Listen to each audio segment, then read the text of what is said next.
Bulletin में आपका बहुत बहुत स्वागत है। रुख करते हैं खबरों का।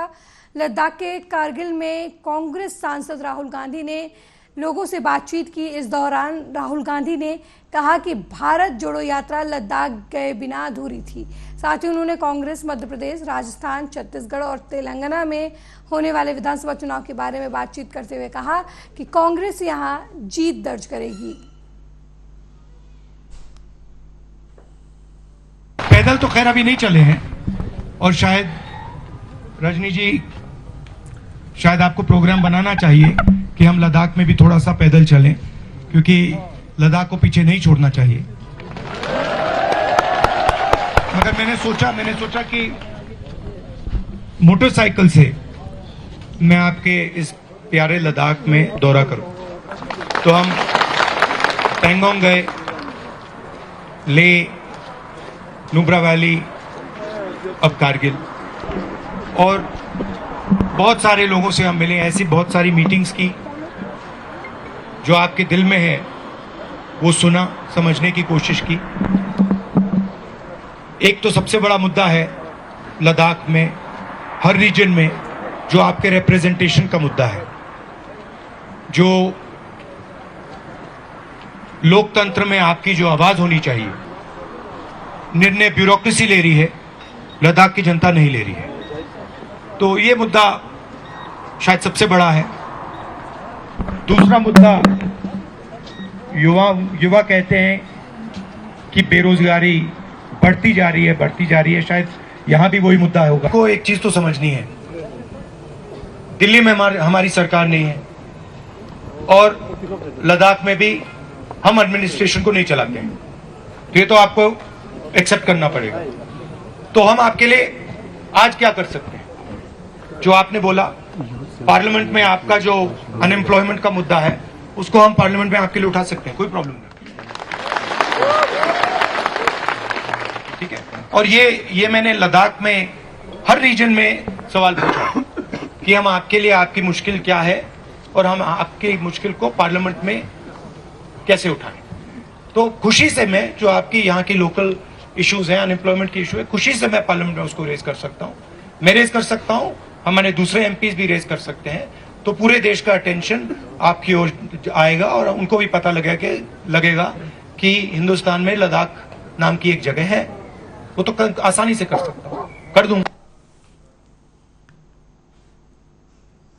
अपनी कथित टिप्पणी नरसिम्हा राव, पहले बीजेपी पीएम पर कांग्रेस नेता मणिशंकरय्यन का बयान सामने आया है। उन्होंने कहा कि मैंने इसे नहीं लिखा है, मैंने इसे कल कहा था, मैंने इसे अपनी एक अलग किताब में लिखा है। जो मैंने कल कहा था वो हमारे नहीं बल्कि बीजेपी के पहले प्रधानमंत्री हैं, वो मैंने वर्षों पहले लिखा था। मुझे समझ नहीं आ रहा कि आप आज इसे क्यों दोहरा रहे हैं।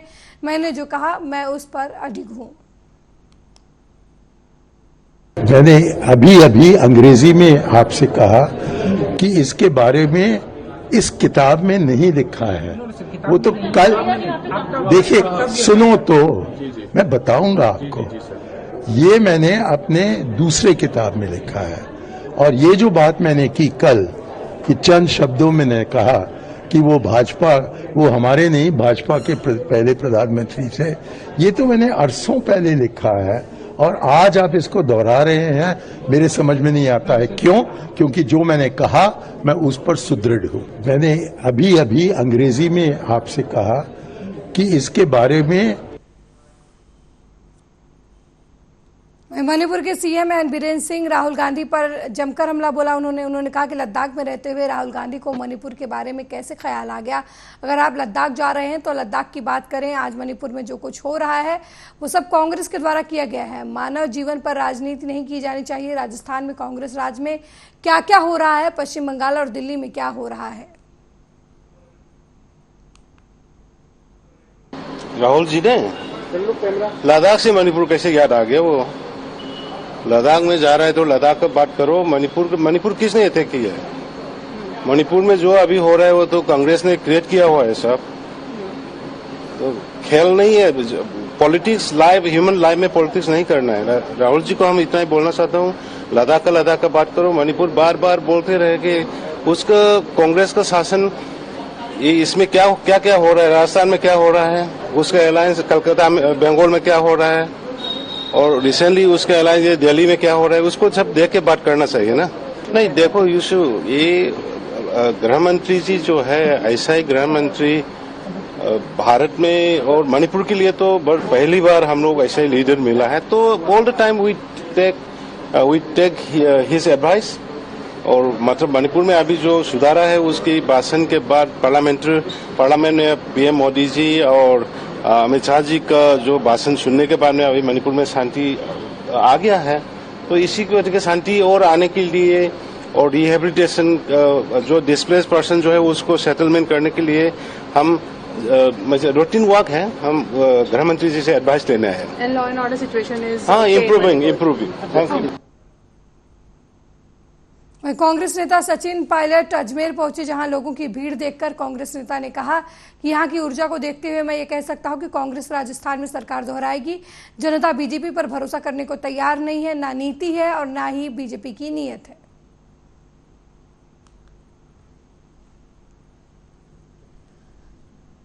और आज यहाँ पर उपस्थित थी, यहाँ का संबोधित किया। मुझे लगता है चुनाव जैसे से पास आ रहे हैं, कांग्रेस के पक्ष में माहौल बनता चला जा रहा है। और आज यहाँ पर उपस्थित थी, यहाँ का जोश, यहाँ का माहौल देखते मुझे लगता है कांग्रेस पार्टी की सरकार दोबारा बनेगी। भाजपा तमाम कोशिश कर ले, ना तो उनका प्रचार उठ पा रहा है, ना जनता पे विश्वास कर रही है। इसलिए मैं ऐसा मानता हूँ कि यहाँ पे सरकार दोबारा कांग्रेस पार्टी की बनेगी प्रदेश में। भारतीय जनता पार्टी के अंदर आज इतना विरोधाभास है कि जनता उन पर विश्वास करने को तैयार नहीं है, ना तो नीति है ना नियत है। लेकिन ये सोच के बैठे हैं कि इस बिना काम करे श्वेत जनता वोट देगी, ऐसा होने वाला नहीं है। 36 कौम के लोग कांग्रेस पार्टी के साथ हैं, सरकार और संगठन मिलकर काम कर रहे हैं। राहुल जी खड़गे जी के नेतृत्व में पूरी पार्टी पूरे देश मजबूत हो रही है। संबोधित किया।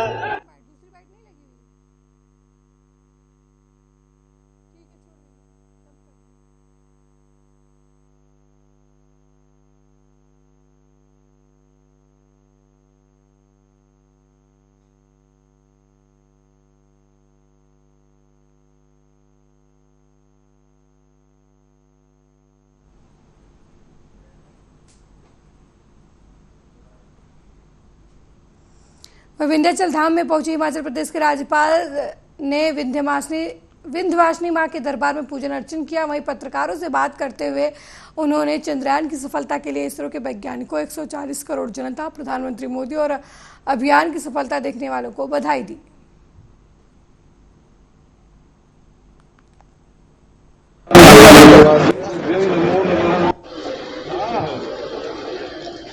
चंद्रयान के सफल लैंडिंग पर मैं सबसे पहले तो मैं इसरो के वैज्ञानिकों को बधाई देता हूं। साथ ही साथ देश के 140 करोड़ जनता को बधाई देता हूं जो उस चंद्रयान 3 को चंद्रमा पर लैंड करने के लिए यज्ञ, हवन, पूजन कर रहे थे, अपने घर पर बैठे मना रहे थे। साथ ही उन सभी लोगों को बधाई देना चाहता हूं जो करोड़ों लोग उस अभियान को उतरते हुए देख रहे थे। और सबसे बाद में मैं इस देश के यशस्वी प्रधानमंत्री श्री नरेंद्र मोदी जी को बधाई देना चाहता हूं, जिनकी कल्पना थी जब चंद्रयान 2 असफल हुआ तभी से कि चंद्रयान 3 को उतारा जाए। हमेशा वह इसरो के वैज्ञानिकों से बात करते रहे और इसरो के वैज्ञानिकों ने सुधार करके भारत को विश्व का वह प्रथम देश बना दिया जो साउथ पोल पर चंद्रमा के अभी तक किसी भी देश का विमान नहीं उतरा था। उतारने का काम हमारे इसरो के वैज्ञानिकों ने किया।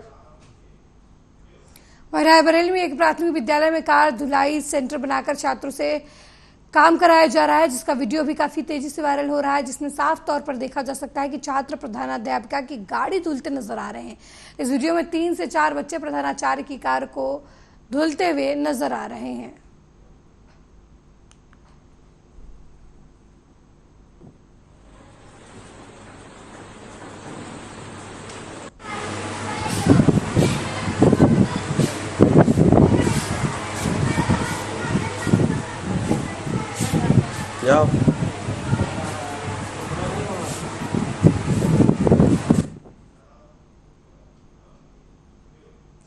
रायबरेली में मामूली कहासुनी को लेकर दबंगों ने महिला पर हमला कर दिया। बीच सड़क पर महिला के बाल पकड़कर उसकी पिटाई की, जिसका वीडियो सोशल मीडिया पर काफी तेजी से वायरल हो रहा है।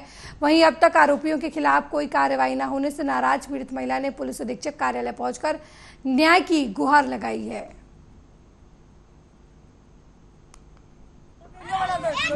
एक मिनट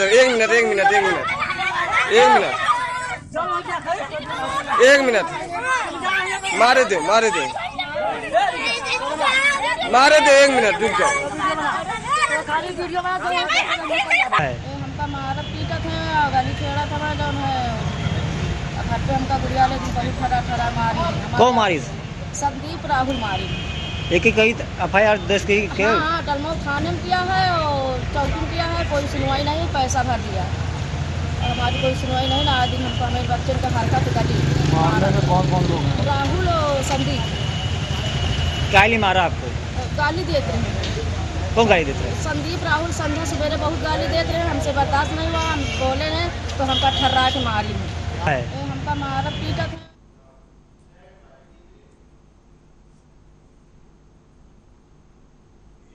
वहीं मुरादाबाद के सभी खंड विकास अधिकारियों को सभी ब्लॉक के रोजगार सेवक द्वारा लिखित पत्र देकर मांगे रखी गई हैं। उन्होंने कहा कि हमारे वेतन को लेकर सरकार तक हमारी मांगे पहुंचाई जाए। इसको देखते हुए आज सभी रोजगार सेवकों ने वेतन बढ़ाने और अपनी समस्याओं को लेकर लिखित पत्र देकर अपनी मांग रखी है।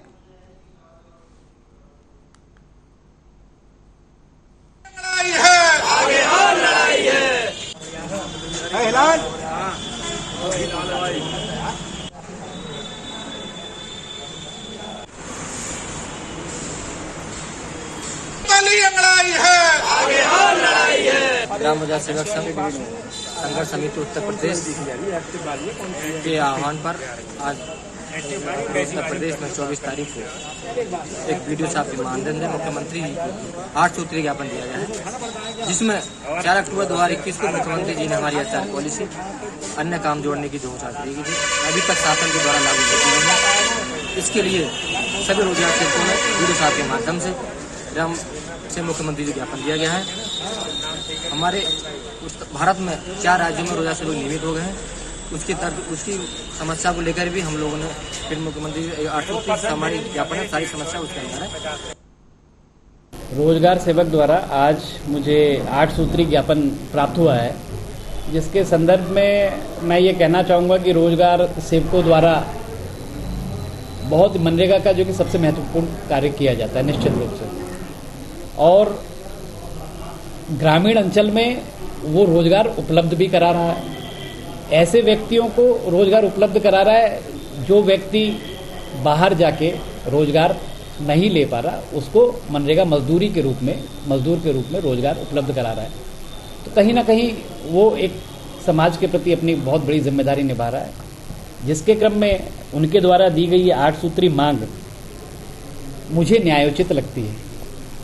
मैं इनकी मांगों को उचित मांग तक पहुंचाने का अपना प्रयास निश्चित रूप से करूंगा। वहीं गाजियाबाद के लोनी अशोक विहार में doctor Shroff charity eye hospital Daryaganj Delhi की तरफ से निःशुल्क नेत्र ऑपरेशन शिविर का आयोजन किया गया, जिसमें 600 से लोगों ने पहुंचकर सुविधा का लाभ उठाया। बता दें कि दिल्ली के दरियागंज में आई 10 लोगों की टीम ने लोगों की जांच की, जिसके बाद उनको दवाइयां उपलब्ध कराई गई। जिनको ऑपरेशन की आवश्यकता थी उनको ऑपरेशन की समय सीमा दे दी गई है, जिसके बाद लोगों के चेहरे पर खुशी की लहर देखने को मिली।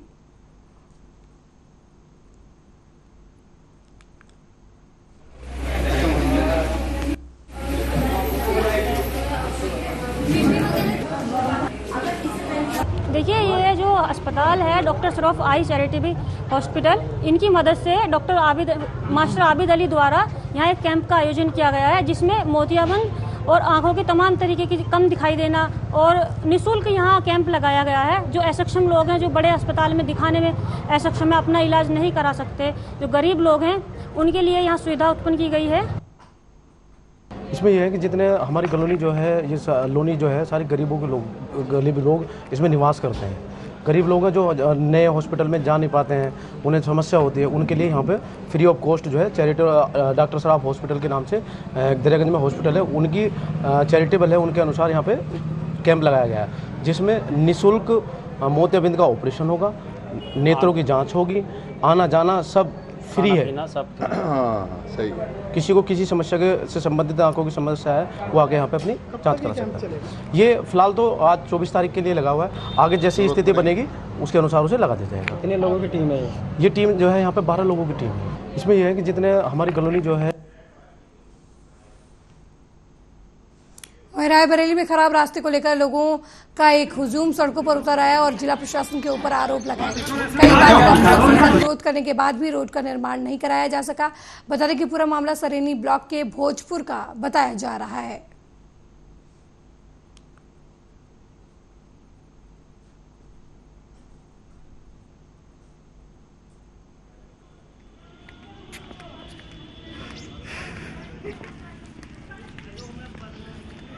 यहाँ पे सबसे बड़ी समस्या यह है आवागमन की। जो ये रास्ता है बहुत ही ब्लॉकेज है, निकलने में बड़ी मुश्किल होती है। खेत खलियान मोहल्ले के लोग जाते हैं, करीब 1-1.5 किलोमीटर का रास्ता दूसरा लंबा तय करके जाते हैं।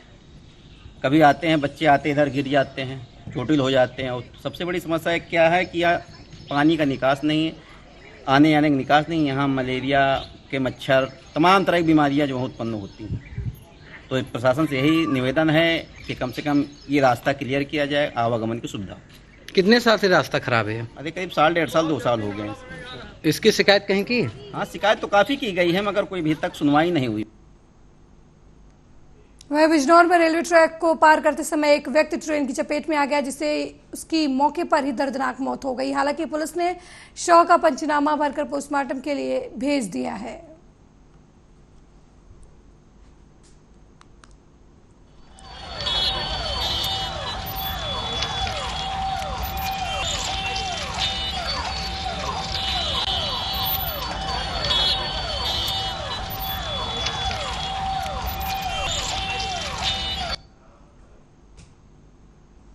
मिर्जापुर में चंद्रयान 3 के दक्षिणी ध्रुव पर सफल लैंडिंग के होते ही खुशी से जिला अधिकारी दिव्या मित्तल भी खुश दिखाई दी। बता दें कि लहंगपुर में आयोजित मेरा गांव मेरा गौरव कार्यक्रम में चौपाल में अधिकारी ने मोबाइल से ध्वनि विस्तारक यंत्र के माध्यम से ग्रामीणों को सुनाया कि इस दौरान चंद्रयान के चंद्रमा पर उतरते ही वंदे भारत और भारत माता की जय घोष से पूरा चौपाल गूंज उठा।